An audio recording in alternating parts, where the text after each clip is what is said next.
All welcome back to my YouTube channel. ഞാൻ actually നല്ല intro ഞാൻ കുറേ നാളായി വീഡിയോസൊക്കെ എടുത്തിട്ട് ഞാൻ നാട്ടിൽ വന്നിട്ടുള്ള എൻ്റെ ഫസ്റ്റ് വ്ളോഗാണിത്. സോ ഇന്ന് നമ്മൾ അങ്കമാലിയിലേക്കാണ് പോകുന്നത്. നിങ്ങൾ അറിഞ്ഞു കാണും, എൻ്റെ ചേട്ടൻ്റെ കല്യാണമാണ്, എൻ്റെയും കല്യാണമാണ്. സോ ഇപ്പോൾ ഇന്ന് നമ്മൾ പോകുന്നത് അങ്കമാലിയിലേക്കാണ്. ചേട്ടൻ കല്യാണം കഴിക്കുമ്പോൾ കുട്ടിയുടെ പ്ലേസ് അങ്കമാലിയാണ്. സോ ഇപ്പോൾ നമ്മൾ മെയിനായിട്ട് പോകുന്നതെന്ന് പറയുന്നത് ചേട്ടൻ്റെ കല്യാണ ഡ്രസ്സൊക്കെ ഒന്ന് സ്റ്റിച്ച് ചെയ്യാനൊക്കെ കൊടുക്കാനും കുറച്ചൊന്ന് ഇട്ട് നോക്കാനും ഒക്കെയാണ്. അപ്പം അത് കഴിഞ്ഞിട്ട് നമ്മൾ കുട്ടൂസിനെ കാണാൻ പോവും. അപ്പം ഇതാണ് നമ്മുടെ ഇന്നത്തെ ഒരു ചെറിയ പ്ലാന്. എന്നിട്ട് നമ്മൾ നാളെ തിരിച്ചു വരത്തുള്ളൂ. നമ്മൾ മോർണിംഗ് ഒരു ഏർലി 4:30 എണീറ്റിട്ടുണ്ടായിരുന്നു. നമ്മൾ എന്നിട്ട് 5 o'clock പോകാനായിരുന്നു പ്ലാൻ ഇട്ടിരുന്നത്. ബട്ട് എങ്ങനെയോ അത് 5:15 ആയി. നമ്മൾ എന്നിട്ട് കൊട്ടാരക്കര എത്തി. അവിടെ എൻ്റെ ചേട്ടൻ്റെ ഒരു ഫ്രണ്ട് വരുന്നുണ്ടായിരുന്നു. പുള്ളിക്കാരനാണ് വണ്ടി ഡ്രൈവ് ഒക്കെ ചെയ്തത്. മൂപ്പരെത്തിയപ്പോൾ കുറച്ചും കൂടി ലേറ്റ് ആയി. So we started journey at 6 AM. അതിനുശേഷം ഞാൻ കുറച്ചു നേരം ഒരു പവർ നാപ്പ് എടുത്തു. ബാക്ക് സീറ്റിലിരുന്ന് എനിക്ക് അപ്പോൾ ഉറങ്ങണം. Then we went to Indian coffee house. അപ്പോൾ ഇതാണ് കേട്ടോ ചേട്ടൻ്റെ ഫ്രണ്ട് മുനീസിക്ക. സോ ഗൈസ്, നമ്മളിപ്പം കൊച്ചിയിൽ എത്തിയിട്ടുണ്ട്. നമ്മളിപ്പോൾ ഫുഡ് കഴിക്കാനായിട്ട് വന്നേക്കാണ്. ഞാൻ സത്യം പറഞ്ഞാൽ കാറിലിരുന്ന് ഭയങ്കരമായിട്ട് ഉറങ്ങിപ്പോയി. എൻ്റെ ചേട്ടൻ്റെ ഒരു ഫ്രണ്ടും കൂടെ ഉണ്ടായിരുന്നു. അപ്പം പുള്ളിക്കാരനായിരുന്നു കാറ് ഡ്രൈവ് ചെയ്തത്. ഇപ്പം നല്ലപോലെ വാഷ്റൂമിൽ പോകാൻ ടെൻഡൻസി വന്നു. അങ്ങനെ വാഷ്റൂമിൽ നിർത്തി നമ്മൾ ഫുഡും കൂടെ കഴിക്കാമെന്ന് വിചാരിച്ചു. അപ്പം നമ്മളിപ്പോൾ കൊച്ചി എത്തി. രാവിലെ നോർമലി എവിടെയെങ്കിലും ഡ്രൈവ് ചെയ്യുമ്പോൾ നമ്മൾ എപ്പോഴും പറയുന്നൊരു സംഭവമാണ് മസാല ദോശയും വടയും. പിന്നെ ചായ മസ്റ്റാണല്ലോ. മുനീസിക്ക് വെറൈറ്റിക്ക് ഒരു ഓംലെറ്റ് ഒക്കെയാണ് കഴിച്ചത് കേട്ടോ. എൻ്റെ ബോഡി ടൈപ്പ് എന്ന് പറയുന്നത് ഞാൻ എത്ര കഴിച്ചാലും മെലിഞ്ഞാനിരിക്കുന്ന ഒരു ബോഡി ടൈപ്പ്. ദാറ്റ്സ് ബിക്കോസ് എനിക്ക് ഫാസ്റ്റ് മെറ്റബോളിസം ആണ്. ആയതുകൊണ്ടാണ് ഞാൻ അങ്ങനെ മെലിഞ്ഞിരിക്കുന്നത്, അല്ലാണ്ട് ഞാൻ കഴിക്കാഞ്ഞിട്ടല്ല കേട്ടോ. നമ്മൾ അവിടുന്ന് ഇറങ്ങി. അതിനുശേഷം ചേട്ടനൊരു ഡിസൈനർ ഷോപ്പിലേക്കായിരുന്നു പോയിട്ടുണ്ടായിരുന്നത്. അവൻ്റെ എൻഗേജ്മെന്റ് ഡ്രസ്സ് ഒന്ന് സെറ്റ് ചെയ്യാൻ വേണ്ടിയിട്ടായിരുന്നു ഇപ്പം ഈ ഷോപ്പിൽ കയറിയിട്ടുള്ളത്. എനിക്ക് എൻ്റെ ഇന്നത്തെ മേക്കപ്പ് ഭയങ്കരമായിട്ട് ഇഷ്ടപ്പെട്ടായിരുന്നു. ഭയങ്കര ഫ്ലോലെസ് ആയിട്ടുണ്ടായിരുന്നു. സോ അത് കുറച്ച് അങ്ങോട്ടും ഇങ്ങോട്ടും ഷോർട്സിലൊക്കെ എടുക്കുമായിരുന്നു.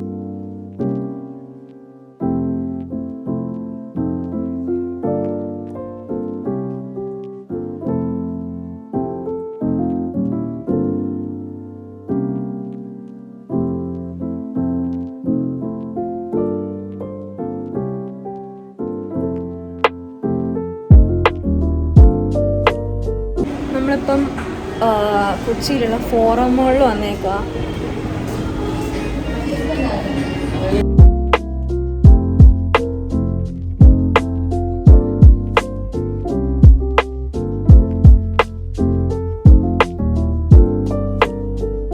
എനിക്ക് ആക്ച്വലി ഇത്ര നേരമായിട്ടൊന്നും സംസാരിക്കാനൊന്നും പറ്റില്ല.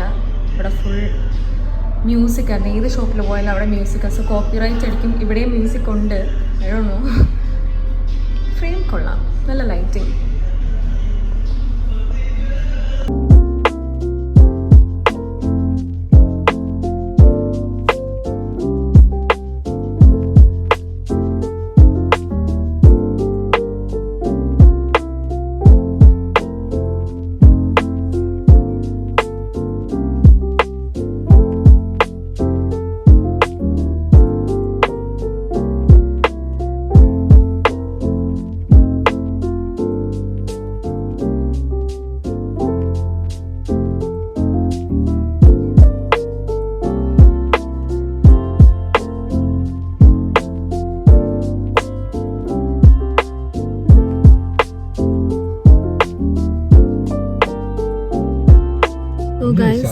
നമ്മള് ചിക്കുവിന്റെ ഡ്രസ്സെല്ലാം ഇനി നമ്മള് ചായ കുടിക്കാൻ ഒരു സ്പോട്ട് തപ്പി മാപ്പൊക്കെ ഇട്ട് കുറേ ഇട്ട് പോയിക്കൊണ്ടിരിക്കുക. ചായ കുടിക്കാൻ വേണ്ടി നമ്മള് ഗൂഗിൾ മാപ്പെല്ലാം ഇട്ട് പോകുന്നു.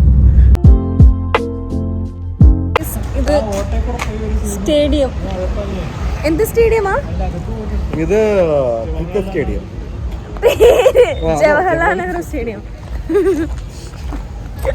മണ്ടത്തരങ്ങളൊക്കെ എൻ്റെ വ്ളോഗിൽ വരും കേട്ടോ. ഇതാണ് മുനീസ് ചേട്ടൻ, എൻ്റെ ചേട്ടൻ്റെ കൂട്ടുകാരനാണ്. ചിക്കു, എന്തെങ്കിലും അനിയത്തിന്റെ വ്ളോഗിൽ പറയാനുണ്ടോ? പറയോ? നീ പറയണം. നിനക്കെന്തോ പറയണ്ടെന്ന് പറഞ്ഞേ? എന്താ പറയാനുള്ളതെന്ന് വെച്ചാല്, ഈ ലോകം കണ്ടോ? എന്തെങ്കിലും കാണാൻ പറ്റുന്നുണ്ടോ ഇത് പിടിച്ചോണ്ടിരുന്നത്? ഇവിടെയാണ് മനുഷ്യരുള്ളത്, കാണാനുള്ളത്. പക്ഷെ എന്നിലൂടെ ആൾക്കാർ മോട്ടിവേറ്റഡ് ആവുന്നെങ്കിൽ ആയിക്കോട്ടെ. നമ്മൾ ജീവിക്കുന്ന ഈ ഒരു നിമിഷം മാത്രമാണ്, അത് ഇതിലല്ല, അത് ഇവിടെയാണ്. ഇപ്പൊ ഒരു സപ്പോസ് പറയാം, ഇപ്പൊ കുറച്ച് വർഷം കഴിഞ്ഞ് നിനക്ക് എന്നെ പിരിയേണ്ടി വന്നു, അപ്പൊ നിനക്ക് എന്റെ വ്ളോഗ്സ് ഒക്കെ കണ്ട് എന്നെ മിസ് ചെയ്തൂടെ? അങ്ങനെ മിസ് ചെയ്തിട്ട് കാര്യമില്ല. അല്ലെങ്കിൽ ഇപ്പൊ കൊറേ വർഷം മുന്നേ ഉള്ള വ്ളോഗ്സ് ഒക്കെ കാണുമ്പോൾ നമുക്ക് ഇപ്പൊ ഒരു നൊസ്റ്റാൾജിയ ആണല്ലോ. എനിക്ക് തന്നെ തോന്നാറുണ്ട്. നീ മനുഷ്യജീവിയല്ല. എനിക്ക് നീ എൻ്റെ അടുത്തുള്ളപ്പോ ഇത് എൻ്റെ അടുത്ത് നീ ഇല്ലാത്ത പോലെ ആണെങ്കിലാണ് പ്രശ്നം തോന്നുന്നത്.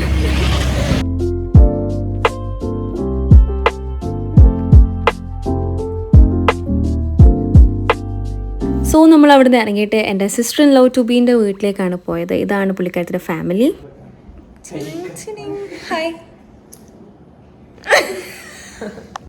ഞാൻ നോർമലി വ്ളോഗ് എടുക്കാൻ സ്റ്റാർട്ട് ചെയ്യുമ്പോൾ തന്നെ എല്ലാവരും ഓടാറാണ് പതിവ്. ബട്ട് ലിയോണ ആ ഒരു ടൈപ്പ് അല്ല, കുറച്ച് ക്യാമറ ഷൈ അല്ല എന്ന് എനിക്ക് തോന്നുന്നു. അത് എൻ്റെ ഒരു ഭാഗ്യമായിട്ട് ഞാൻ കരുതുന്നു. കുട്ടൂസിന്റെ ഫാമിലി 5 പേരാണ്. അതിൽ നടുക്കത്തെ കുട്ടിയാണ് കുട്ടൂസ്. ഇത് കുട്ടൂസിന്റെ അമ്മയും അച്ഛനാണ് കേട്ടോ.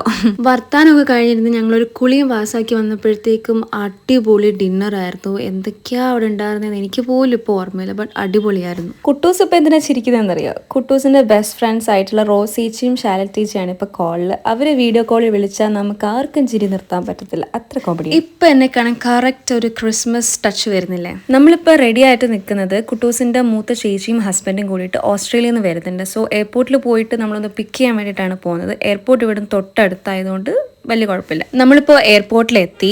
ജിയോണ ചേച്ചി, അതായത് കുട്ടൂസിന്റെ ചേച്ചിക്ക് അറിയില്ല ഞാൻ വരുന്നുണ്ട് എന്നൊരു സംഭവം. അപ്പോൾ ഞാൻ സർപ്രൈസ് കൊടുക്കാൻ വേണ്ടിയിട്ട് അവിടെ ഒളിച്ചു നിന്നതായിരുന്നു. പക്ഷെ എനിക്കായിരുന്നു സർപ്രൈസ് കിട്ടിയത്. ക്യാമറയിലൊന്നും ഒട്ടും വരാൻ താല്പര്യമില്ലാത്ത എൻ്റെ സ്വന്തം ചേട്ടനോട് ഞാൻ പറഞ്ഞു ഈ വ്ളോഗ് ഒന്ന് ഷൂട്ട് ചെയ്യാൻ പറ്റൂ. കുറെ പറഞ്ഞതിന് ശേഷം അവൻ അവസാനം ഓക്കെ പറഞ്ഞു. പക്ഷെ അവൻ ജിയോണ ചേച്ചിയെ കണ്ട സന്തോഷത്തിൽ വ്ളോഗ് എടുക്കാൻ മറന്നുപോയി ഗൈസ്. പിന്നെ ഒളിച്ചു നിന്ന ഞാൻ ആരും വിളിക്കാതായപ്പോൾ ഞാൻ തന്നെ പുറത്തേക്ക് വന്നു. സോ ദിസ് ഈസ് ജിയോണ ചേച്ചി. ഇനി ഇവർക്ക് രണ്ടുപേർക്കും താഴെ ഒരു അനിയൻ കൂടിയുണ്ട് കേട്ടോ, അതാണ് ജീവൻ. ഇത് ജിയോണ ചേച്ചിയുടെ ഹസ്ബൻഡാണ് അനൂപേട്ടൻ. എന്റെ ചേട്ടനെയും കുട്ടൂസിന്റെ അനിയനെയും കാണാൻ ഏകദേശം ഒരുപോലെയാന്ന് കുറെ പേര് പറഞ്ഞിട്ടുണ്ട്. ഉണ്ടെങ്കിൽ നിങ്ങൾ കമന്റ് സെക്ഷനിൽ പറയട്ടോ. ആ ചീറ്റിപ്പോയ മുഖമായിട്ട് ഞാൻ ദേ പുറത്തു വന്നു.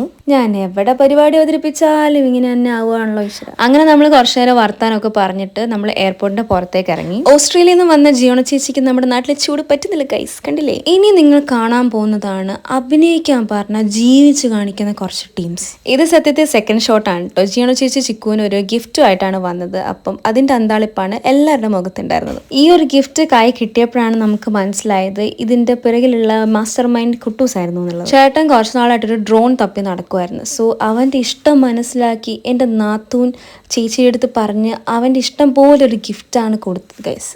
ആ സ്നേഹം കണ്ടില്ലേ? ഇത് കണ്ടതിന്റെ സന്തോഷത്തിലാണെന്ന് തോന്നുന്നു. എൻ്റെ ചേട്ടൻ എന്തൊക്കെയോ ചെയ്യുന്നുണ്ടായിരുന്നു. കരയാണോ ഇനി ആനന്ദക്കണ്ണീരാണോ എന്ന് എനിക്ക് മനസ്സിലാവുന്നില്ലായിരുന്നു. അവൻ എന്തൊക്കെയോ ചെയ്തു കൂട്ടുന്നു. So that was that. നമ്മുടെ ഇന്നത്തെ ഒരു ഡേ നമ്മൾ കുറച്ച് വർത്താനൊക്കെ പറഞ്ഞ് അവസാനിപ്പിക്കാൻ പോവാണ് ഗൈസ്. നമ്മളിന്ന് കുട്ടൂനെയും കുട്ടൂൻ്റെ ഫാമിലിനെയും എല്ലാവരെയും നമ്മളൊന്ന് മീറ്റ് ചെയ്തു. അപ്പോൾ ഇനി നമ്മൾ നേരെ ചിക്കുവിൻ്റെ ഒരു ഫ്രണ്ടിൻ്റെ വീടുണ്ട് ഇവിടെ അടുത്ത്. സോ അപ്പം നമ്മൾ അങ്ങോട്ടേക്ക് പോവുകയാണ്. അവിടുന്ന് രാവിലെ നമ്മൾ തിരിച്ച് കൊട്ടാരക്കരയ്ക്ക് പോകും. ഇതാണ് നമ്മുടെ ഇന്നത്തെ പ്ലാൻ. അപ്പം നിങ്ങൾക്ക് എൻ്റെ ഈ വ്ളോഗ് ഇഷ്ടമായെന്ന് വിശ്വസിക്കുന്നു. വീണ്ടും നല്ലൊരു വീഡിയോ ആയിട്ട് കാണുന്നവരെ ബൈ.